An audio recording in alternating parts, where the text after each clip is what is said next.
Nah, Pak, ini tentunya ada biasanya kalau bank itu kan ada apa ya, Pak, disita, ada penyita, ya disita dia. Ya makanya itu rugi sebenarnya, Pak. Kalau kita pikir-pikir, Pak, ya, apa Pak ya? Kalau kita pikir-pikir, Pak, kita pinjam ke bank. Yang saya ketahui, mungkin Bapak lebih tahu lagi. Pinjam cuma 200 juta, ya, cuma dikasih ke bawah cuma 160 juta. Kemudian kita harus bayar berlipat ganda sampai kalau kita totalkan 250 atau 265 juta lebih, gitu Pak, harus kita bayar.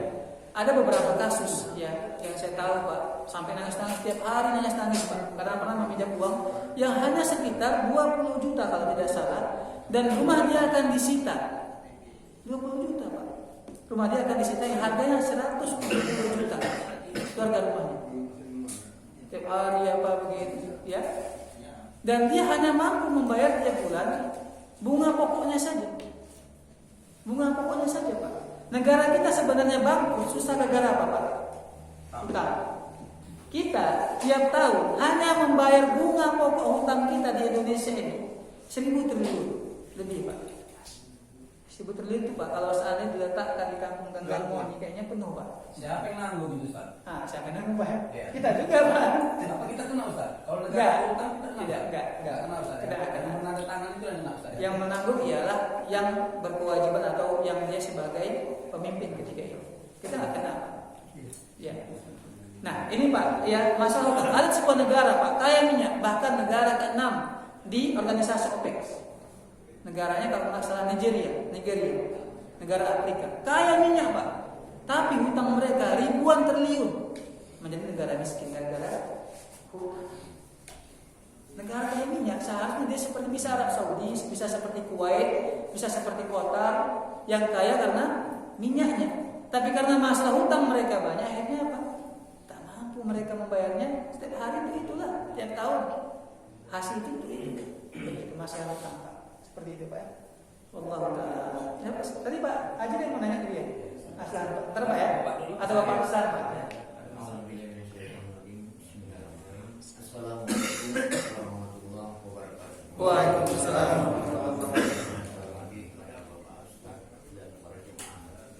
Jadi yang ingin saya tanyakan tentang hal hutang piutang. Iya. Jadi yang mana tadi Ustaz telah mengatakan bahwasanya hutang piutang ini harus memakai tanda-tanda. Iya, ditulis Pak ya. Surat bukti.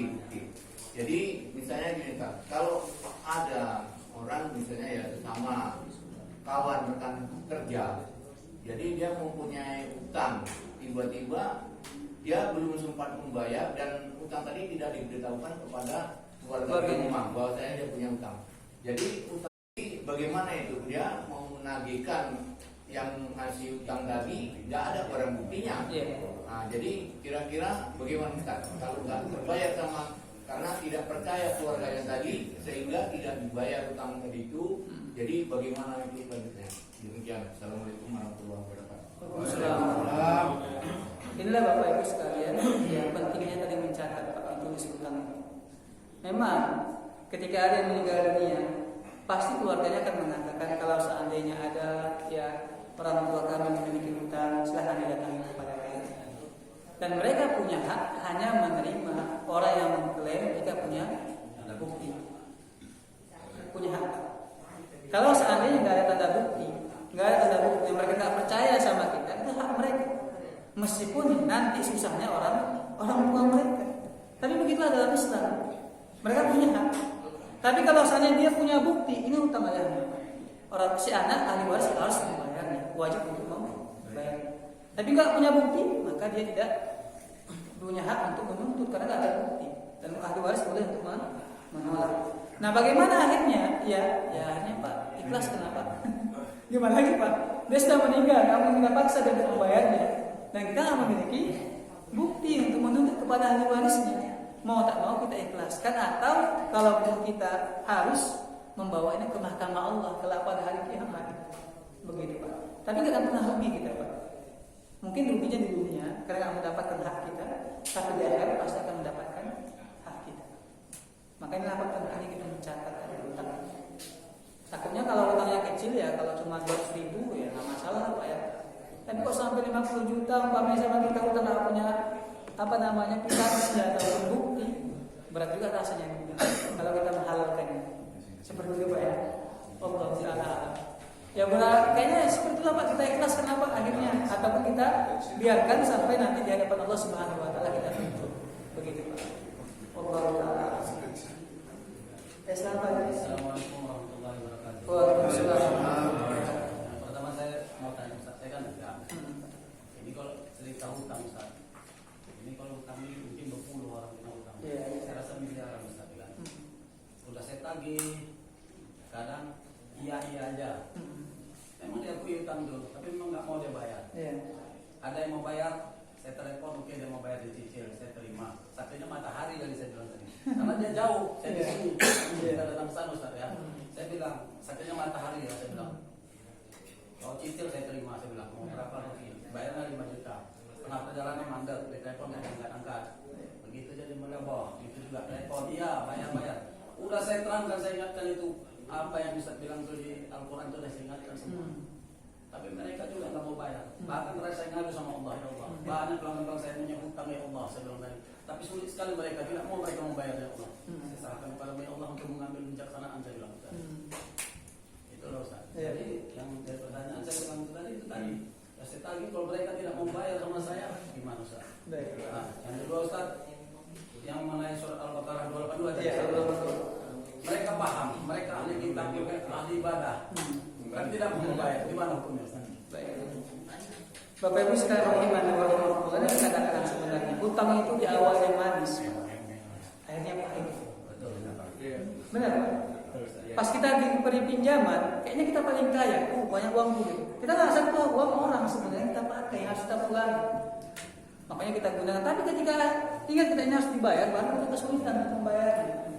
Nah, jadi bagaimana kalau kita ini memang banyak pedagang Pak. Bahkan juga ya kita punya kilang pagi, Pak. Kilang pagi. Begitu juga. Dikasih umpamanya orang bawa barang dijual gitu. Ya begitu akhirnya. Ya nggak bayar begitu Pak. Sampai ratusan juta sampai miliaran bahkan hingga akhirnya bangkrut. Ya karena masalah hutang tadi. Bapak Haji insyaallah Pak ya. Semoga Allah jaga kesusahanya, Allah berkahi semuanya. Ya. Jadi apa maksudnya bagaimana? Ya kalau kita yang seperti itu kasusnya, memang inilah kesabaran kita. Allah uji kesabaran kita. Kita hanya mengadu kepada Allah Subhanahu Wa Taala. Sebagaimana Nabi Yakub alaihissalam mengadu kepada Allah Subhanahu Wa Taala. Ya semoga Allah membukakan pintu hati mereka untuk mengembalikan uang kita. Ya, tapi yakinlah kalau seandainya mereka tak mau memenuhi hak kita di dunia ini, tak mau mereka membayarnya, maka kelak pasti di hari kiamat di hadapan Allah maka pasti akan membayar dengan cara amal-amal mereka ataupun dosa-dosa kita dipindahkan kepada mereka. Seperti itu Pak, harus bersabar dengan bagaimana Pak. Meskipun sebenarnya dalam agama kita punya hak merampas hartanya Pak. Contoh, dia punya utang sama kita 100 juta. Kita boleh mengambil paksa mobilnya itu yang seharga umpama 150 juta, kita ambil paksa, kita jual ya 150 juta, ambil 100 juta, 50 juta kembali kepada dia. Boleh Ustaz ya? Itu boleh Pak. Cuma siapa di Indonesia di penjara. Gini. Ya, itu masalahnya Ustaz. Artinya berarti yang dilakukan si John K itu betul lah kan? Betul. Usaha si John K itu ya. Oh dia keluar dari Pak ya. Cuma dia sistemnya membunuh nggak boleh. Kan nggak mau Bang Ren, nanti nambahin masalah lagi. Iya. Kan nggak mau. Di Indonesia berbeda Pak. Tapi dalam hukum Islam hakim itu bisa membunuh kita di hukum Islam Pak. Di Arab Saudi umpamanya Pak. Di Arab Saudi ya, ketika ada orang mengadu, dia punya hutang sama saya, ini buktinya, dipanggil, diadili, bayar atau kamu di penjara sampai kamu lunas hutang. Ya. Oh nggak bisa dibayar, Teo berapa harga rumah dia? Kata si hakim. Sekian juta, jual rumah dia, lelang rumah dia. Lelang, kemudian dibayar hutang dia, sisanya untuk dia. Begitu pada Islam. Ya. Ini nggak ada terzolimi, nggak ada yang terzolimi. Tapi di Indonesia jangan coba-coba, awalnya penjara. Ada pengacaranya bela lagi Ustaz. Iya. Memang di Indonesia sebenarnya sabar.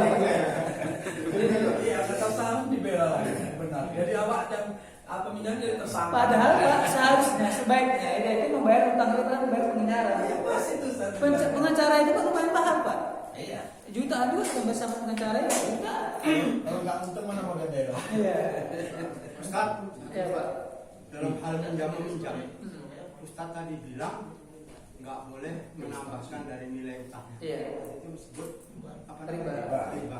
Tapi kalau ada hiyar, kalau hiyar itu sepakat, aku pinjam uang mula 10 juta, aku mau bikin usaha ini, insya Allah kalau berhasil nanti kau kembalikan 12 juta.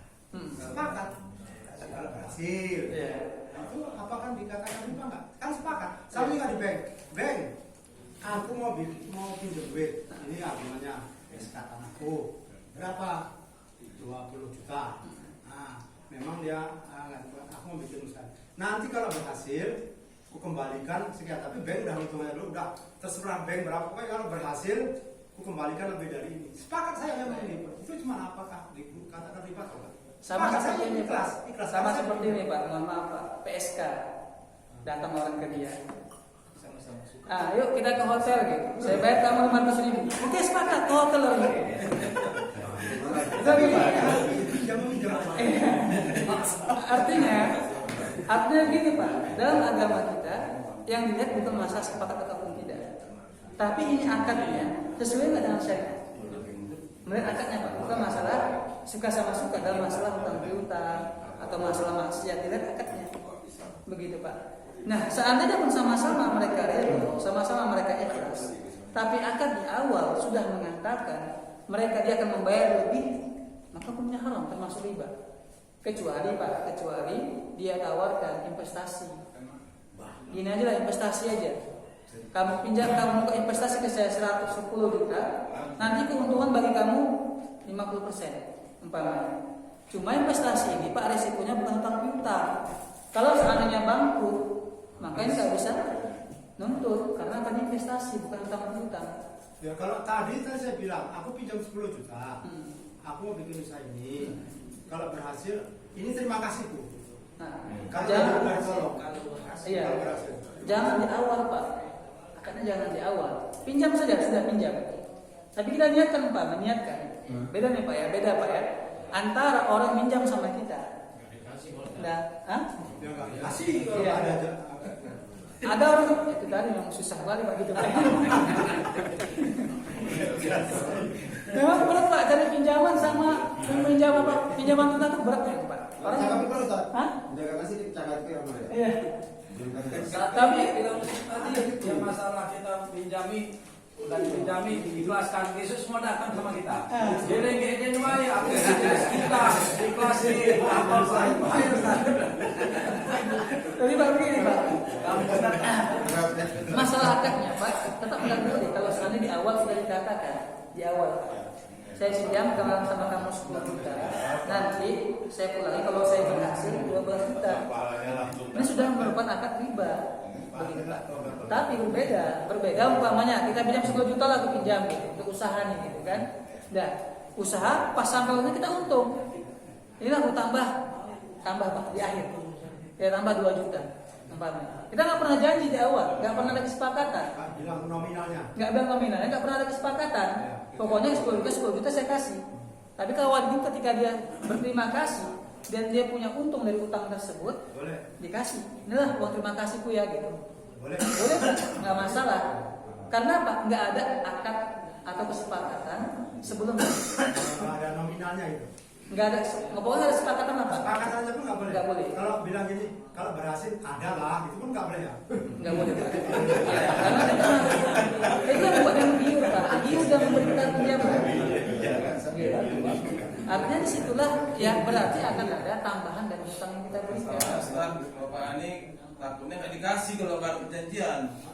Kita anggap yang pinjam supaya dikasih. Supaya dikasih kan? Tapi nggak dikasih berarti. Iya itu lah Pak. Orang tuh ngasih kenapa Pak? Orang tuh ngasih kenapa? Karena adalah itu tadi. Tadi. Dia mau ngasih karena ada alasan iming-iming tambahan uang, tambahan lebih dari utang itu maka dia kasih. Nah di sana dan akhirnya sistemnya masuk sistem riba karena akan ada manfaat yang dia peroleh dari utang dia. Nah betul Pak, saya akui Pak, kalau kita pinjam sama orang tanpa ada iming-iming, berat Pak kasih. Berat memang kasih sama dia. Kecuali orang-orang yang memang masya Allah dia ingin membantu. Begitu Pak. Sama ini minjam uang, minjamlah uang Mas Juta. dua minggu kembali kita. Itu iming-imingnya, wah 2 minggu cepat.